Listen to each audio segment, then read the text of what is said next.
Newton's first law of motion states that a body at rest will remain at rest, and a body in motion will remain in motion, unless it is acted upon by an external force.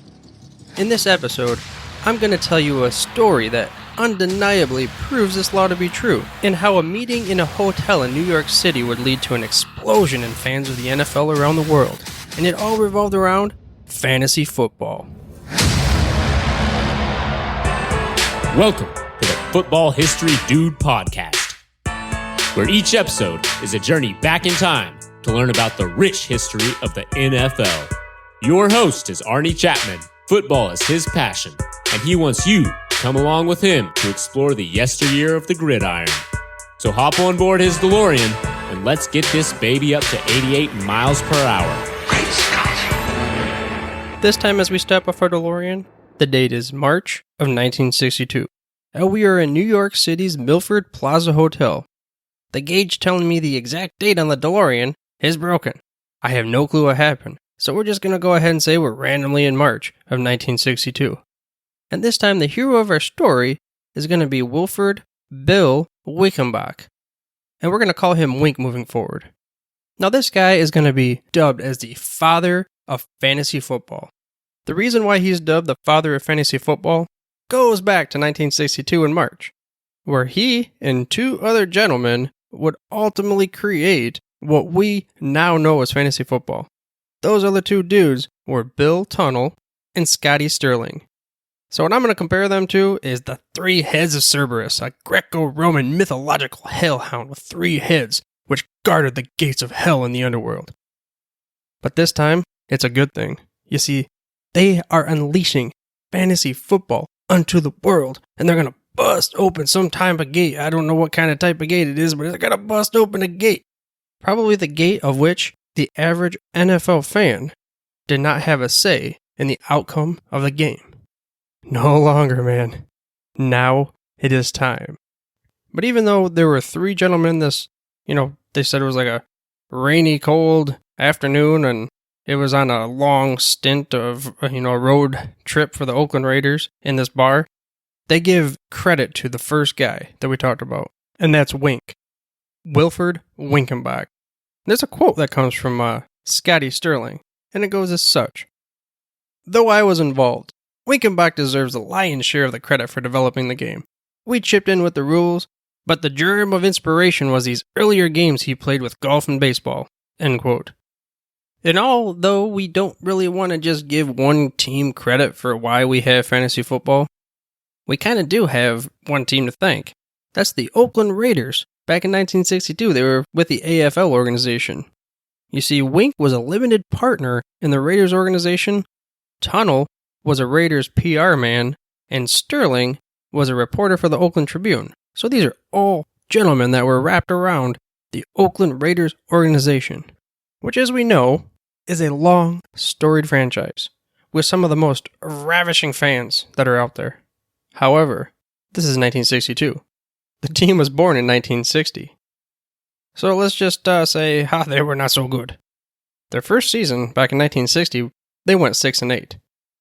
Then in 1961, they were 2-12. In 1962, they were 1-13. So let's just say, there was probably a reason why these fans of Oakland Raiders and contributors and followers of the team, they needed something to break out of reality. They thought they were stuck in the Matrix or something, and they took the blue pill or the red pill, or I don't know which pill it was, the one that puts them back into this place where it's like, whoa, this food is just not tasting good anymore. It tastes like slop. They should have took the other pill, and that's what they decided to do. Let's call him Morpheus. No. Is he Neo? I'm not sure which one he would be at this case. That's for you to decide. But he took that pill, the one that says, I'm going to stay in like La La Land, where everything's fake, because he wanted to, maybe he created the Matrix. He shifted the initial thought process of the pills. So he created this fantasy world of football for all of us fans. I'm a Lions fan. You Browns fans out there last year know what I'm talking about. Where we might not have the best of luck on the field, but we can root for our different kind of players that we own, and we can still have great fantasy seasons? Yes, take that pill. I don't know what color it is. Let's call it yellow and green. No, Packers. Let's just call it purple and black, because, red and blue make purple, and We got black just because it's all the colors in one, and that's the color of pill that he made those two gentlemen take on that fateful day, which would lead to fantasy football. So why don't you come along with me? Take the purple pill, because that's the good one, and we're going to go learn about how fantasy football came to be. These three heads of Cerberus would create a system of organization and a rule book for what would end up becoming modern fantasy football. And you and I are there back in 1962 to figure out how it all happened. But before we get to the organization and the inaugural draft, I wanted to remind you to head to the footballhistorydude.com for the show notes and to make sure you mash that little subscribe button so you can get the freshest, hottest off the press episodes each and every week. So let's jump to August of that same year. Now this is according to the Toyota Hall of Fame website, which, if you don't know this, they're an actual Hall of Fame, like a physical presence for fantasy football players. I mean, how cool is that? I don't know how many of you out there think that you got the stuff, you're the best player in the land. Well, if you're not in the Toyota Hall of Fame, then you got something to say. And you must stake your claim, you must nominate yourself, or maybe someone else nominate you, so you can become Fantasy Football Hall of Famer, and you can have that bust in the Hall of Fame, the Toyota Hall of Fame. But let's get back to this. You see, some of the sites say that it was actually 1963 and not 1962 when they had the inaugural draft and the first, I guess you could say, fantasy football league ever.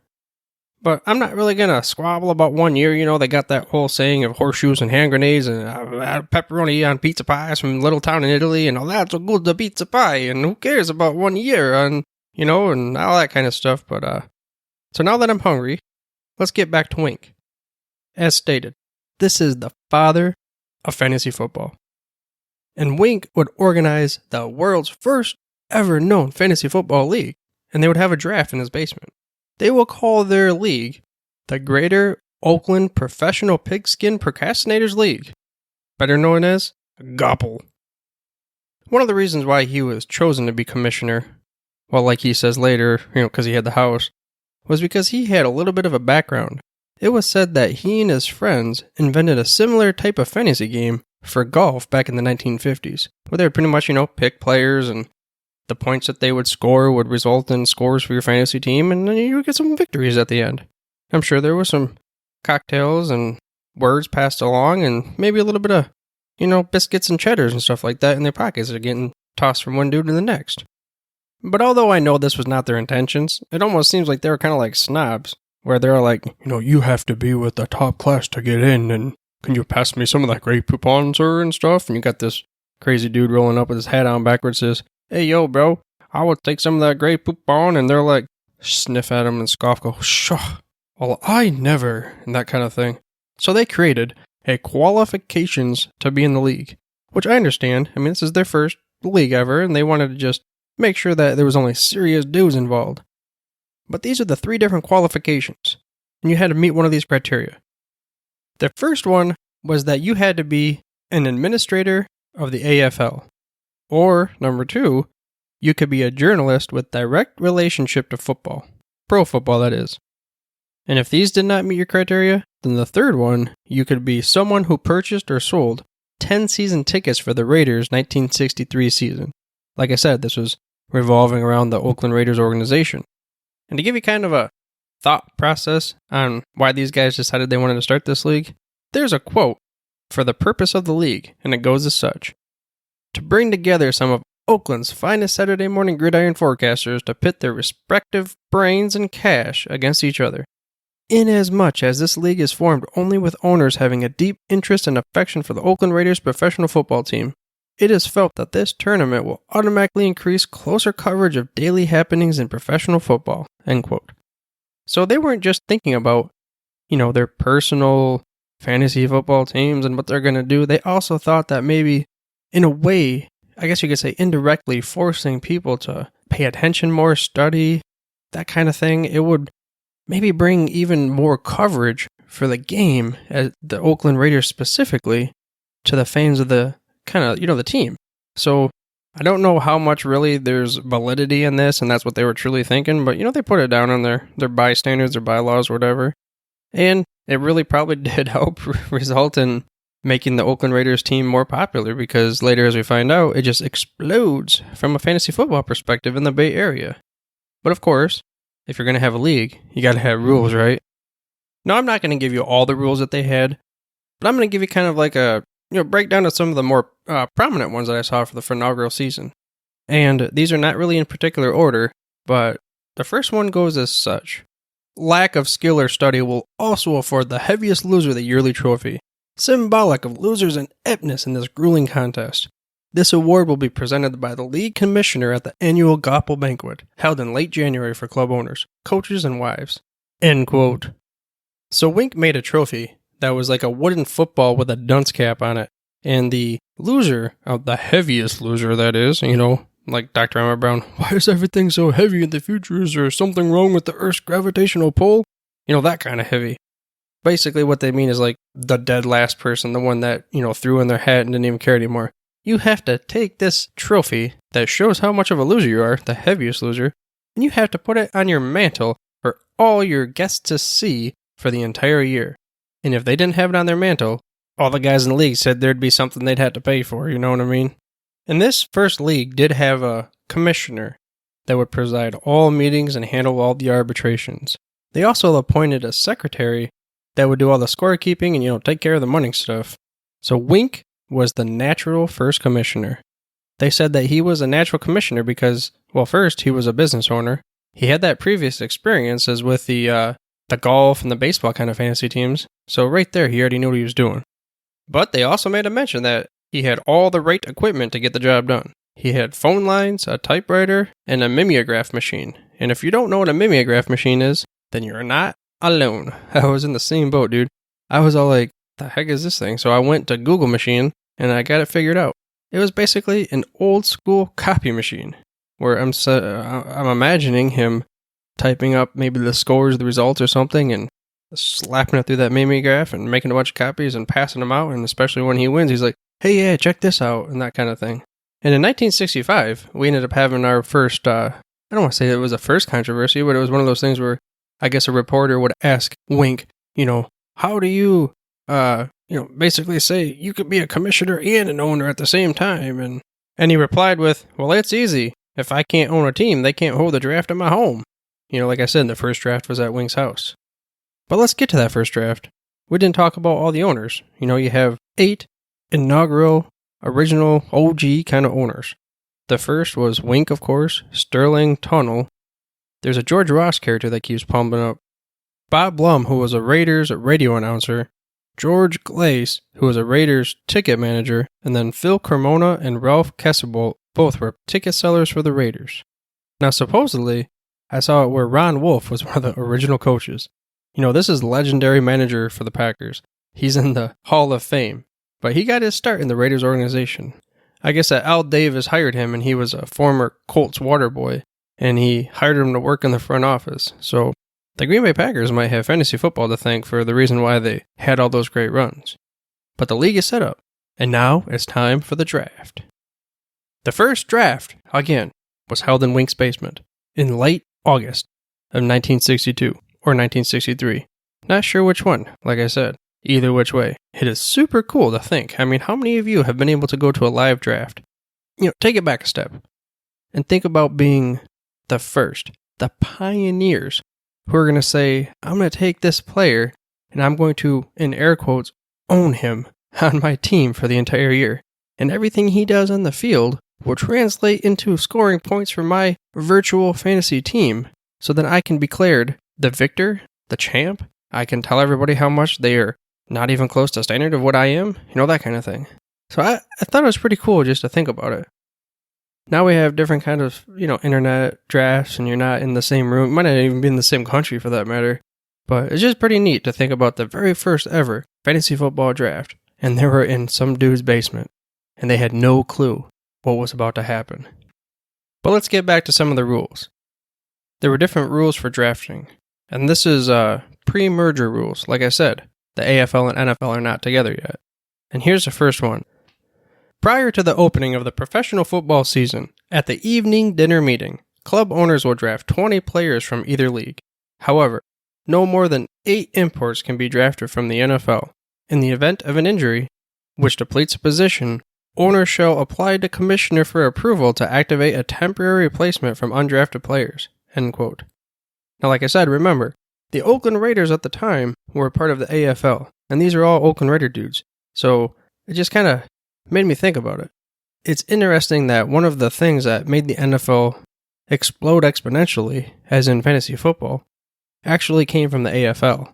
So when they merged together, the AFL has a lot to contribute to the NFL, even though at the time they had no clue that it was really going to do that, you know what I mean? But let's get back to some of the rules. This was the method for drafting players. At the first draft, cards will be cut for first choice, second choice, etc. The last choice or eighth choice will also get ninth choice going back up the ladder. Thus, the first choice will get 16th and 17th choice. After all the cuts have been made, each owner will declare in what position he wants to draft. The following year, the first choice goes to the heaviest loser of the preceding year end, and so forth. End quote. So there you have it. Snake drafts were born in the first year. I just kind of assumed that it would have been, like a regular NFL draft where the first team in round 1 picks first in round 2 and so on and so forth. But no, they had the wherewithal to recognize that they should do something similar to what we call now a snake draft. And there's that heaviest loser thing again, basically the last place person in the following year is going to get the first pick. Personally, I do not like that. Why reward somebody for not doing that good this year? I mean, oftentimes the last place team is the team that decided to give up. Why would I award them with the first pick in next year's draft? I don't do it that way. Something I recommend as an option is to do NFL pick'ems, where you assign points and things like that, and then whoever gets the highest points gets to choose their draft selection for the next year. So you're basing draft selection on merit, not from some mediocrity and obscurity and some dude that just gives up and tanks it. We don't want tankers. We want flyers. We want planes, man. But let's get back to roster construction. That first year, each team would select 4 offensive ends, 4 halfbacks, 2 fullbacks, 2 quarterbacks, 2 kickoff or punt return men, 2 field goal kickers, 2 defensive backs or linebackers, and 2 defensive linemen. So IDPs, they're a part of the OG roster. So I guess I'm doing my home league right, because I use IDP. And again, highly recommend it if you can afford the time and opportunity, because it makes watching the games a whole lot more fun, But the starting lineup. Now this is where something is definitely different from what we do nowadays. The starting lineup rules were as such. The lineup has to be posted with league secretary prior to 12 o'clock Friday morning. If no lineup is posted, the preceding week's lineup will be in effect. End quote. Now I'm like, wait, Friday morning? They still got to go through all those days? I mean, I'm always looking at the guys that are doubtful and questionable and that kind of thing. And if someone's out, well, I'm putting in the next guy. Or I'm going to go ahead and trade for another dude or, that kind of thing, free agent wise and stuff. So it was a little bit different, but this was the first time they ever did it. I don't even think they had injury reports back then. But we'll have to go and check that out. So I have a side tidbit for you. Something that doesn't happen as much nowadays, but was very common back in the 1960s, was they had many players that would play multiple positions. For instance, Houston's George Blanda. He was drafted by 2 different teams in 1963, or 1962, whichever one we're going with. He was drafted as a quarterback, and he was also drafted as a place kicker. But the teams that drafted him, at the time of the draft, had to declare, I am taking George Blanda as my, let's just say, quarterback. In fact, that's what he was. He was a quarterback. The first ever fantasy football draft pick on record was George Blanda. George Blanda, the quarterback, that is. So now let's talk about finances. And, paying attention to the league and paying attention to your players and team and that kind of thing. They had a stipulation, a rule, whatever you want to call it. A warning, maybe, perhaps? And it went as such. Inasmuch as this test of skill and knowledge of the players in the AFL and NFL leagues will be backed by coin of the realm, it behooves each club owner to study carefully prior to the draft all available statistics, schedules, weather conditions, player habits, and other factors, so as to preserve one's prestige and finances. End quote. Well, there you go. If you didn't study hard, then you shall be ridiculed until no end. You have a good fantasy football story, whether you were on top, you were down, you came from behind, whatever it was, the trash talk, I'd love to hear it, and that will fit perfectly into what we're talking about this episode. Or if you have another football story you want to share, head over to myfootballmoment.com, where I give you a couple ways to do so. But let's get to the first public fantasy football league ever. And we're hopping into my DeLorean. We're going back. Well, actually, it's forward because we're back in 1963 right now. We're going forward to 1969 at King's X Bar. Owner Andy Musolimus becomes a commissioner of the first ever public fantasy football league. Now, his bar was known for sports trivia, sports-related games, and all sorts of things, watching the game in his bar. But he would end up basically building this, I guess you could say, explosion of fantasy football in the greater Oakland area, which would end up resulting in just this worldwide phenomenon of fantasy football that everybody like you and me can play. And he was also credited with adding the yardage rule to fantasy football in the early 70s, which definitely made a difference. I mean, obviously you have a guy like, let's say Julio Jones that normally has a whole bunch of yards, but sometimes not a lot of touchdowns. But then you have on the flip side, a guy like LeGarrette Blount that one year scored so many touchdowns but didn't necessarily have a lot of yards. I mean, they could score multiple ways now. It wasn't just waiting for that big, unpredictable play of the touchdown. So it kind of helped. I think this helped more of the regular fan, I guess you could call the average fan, whatever it is, of fantasy football, to be able to get into this thing. Because then they're like, yeah, now I have a lot more players that score points. I have a lot more to choose from. It's more, I guess you could say, predictable. Each play, there's a chance for my guy to get points, that kind of thing. So I think even though that rule doesn't get brought up a whole lot, it really should be something that is a significant time in history as far as fantasy football goes. But going back to our father, the father of fantasy football, the Oracle, the great one, the one who had the master plan, Bill Winkenbach. Now, he would pass away on March 7th in 1993 at the age 81. So he didn't really get to see it. I mean, he saw fantasy football, I guess you could say, explode. But that massive implosion of an atomic bomb just wreaking havoc on the entire planet didn't happen until the internet really came around. But even so, there was a quote that came from Scotty Sterling about a conversation he had with Bill Winkenbach, and it went as such. About 3 years ago, I ran into Bill, and he told me, I told you we should have copyrighted that thing. And another quote came from George Ross, and it went as such. Wink asked me once to put together a board game or something like that which followed our rules of Goppel, but I never had time to do it. It probably would have made a few bucks if we would have copyrighted or patented that thing. I'm like, yeah, man. So this guy definitely was a visionary.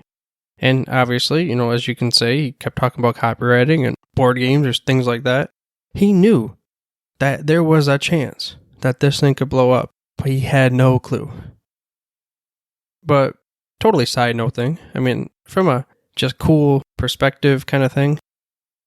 Wink, being a Oakland Raiders, kind of part owner, was friends with John Madden. He got to, shoot the sham with all the Oakland Raiders organization members and that kind of thing. So he had an insider's perspective, which not quite the Pete Rose type thing, but let's just say he probably had a little bit of insider trading knowledge. But let's get back to the just fantasy football history. That was a brief, quick overview of the first draft, when it started, the founders, the first league, the first public league. But let's just quickly go over some of the other important events in fantasy football history. I'm going to just list these out, so try to hang with me if you will. The first one comes from September of 1974. This is when the first known ladies division begins in King X Bar. Then in September of 1989, this is when they first recorded over 1 million people playing fantasy football, which that's a pretty good number. We know that's definitely small compared to nowadays, but at the time, I mean, that was like, hey, 1 million people are excited about this exact same thing. We have a bunch of fantasy football goobers around the world, But the thing that happened 10 years later, in July of 1999, really helped massively explode the game of fantasy football. This is when Yahoo goes against the grain, and they offer their first ever fantasy football product, but they offer it for free. So this helped them hold the number one spot as the fantasy football provider for years to come. Then in September of 2006, we reached over 12 million fantasy football players, and this exponential growth helped convince major TV networks that they had to pay attention. They were put on notice. And in September 2009, DirecTV launched the Red Zone channel, which maybe not a direct correlation and only because of this, but pretty much the reason, or at least the biggest reason why they did this, was because the fans needed to see all their different touchdowns. So I would say there's definitely a correlation to the DirecTV Red Zone channel launching and the explosion of fantasy football in the previous years. And also in 2009, at the South by Southwest Conference in Austin, Texas, in a random backyard, 5 people were talking about a unique experience, something that they really wish would be out there. This is when FanDuel and DFS was born. And speaking of daily fantasy football, I included some links to the big 3 in the show notes that provides various bonuses for you. It really takes the game to a whole new level when you get to play DFS. So if you have any questions, feel free to head to the contact page or Twitter, and I'll be glad to help you out. And like I said, there's links to each of the big 3 over in the show notes on the site. But even though it wouldn't really totally explode as far as DFS until later, 2009 could be where we said it was born.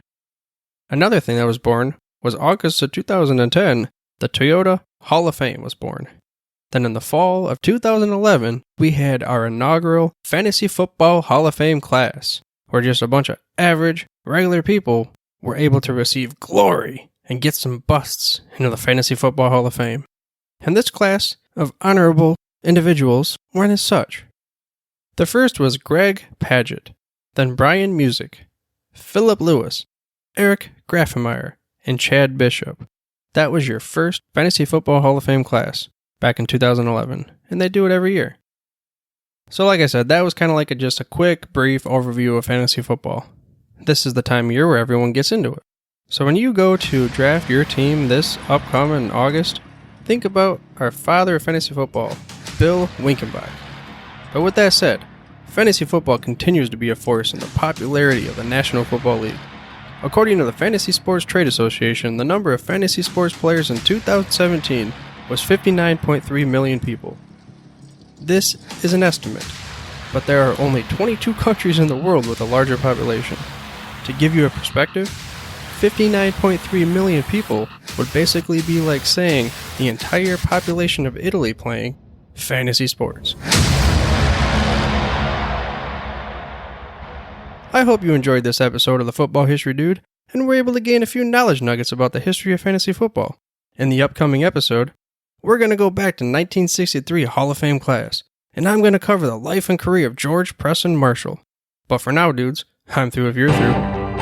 Thank you for listening to this episode of the Football History Dude. To make sure you're the first to get the next episode, please subscribe on your podcast player of choice and head on over to the footballhistorydude.com for the show notes and more information on the history of the NFL.